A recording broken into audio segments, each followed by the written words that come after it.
On child sexual exploitation, anything we can do to crack down on it, we should do. I worked on this for 5 years when I was Director of Public Prosecutions between 2008 and 2013 and saw too many of these cases, including I was the Director of Public Prosecutions that gave the green light to prosecute the Rochdale grooming case, which was the first of the sort of multi-defendant group grooming cases involving Pakistani men.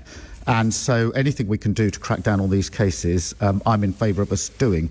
But I have to say just 2 or 3 things, Nick, if I may. Sure. Firstly, on this question of mandatory reporting, the duty to report, particularly if you're in a position where you see something going on, I called for that in 2013. 2013, that is 10 years ago, and this government's been in power now for 13 years. That is a decade lost, and I think the Prime Minister and others have to really explain why they've wasted that decade. The second thing is that it is right that ethnicity should not be a bar and political correctness should not get in the way of prosecutions. And I heard your discussion earlier on. There are examples which went wrong in the past, and we have to deal with that.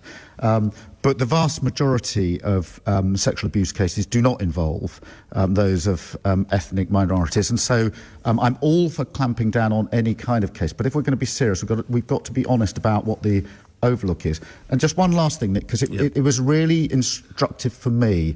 When my team in the Northwest came down to London to see me in Crown Prosecution Service headquarters, when they wanted the green light to prosecute the Rochdale grooming case, which was the first of these big grooming cases. And I looked at the file with them and I heard what they had to say, and I said, yes, we should go ahead with this prosecution. I think it was 12 or 13 Pakistani men in that case.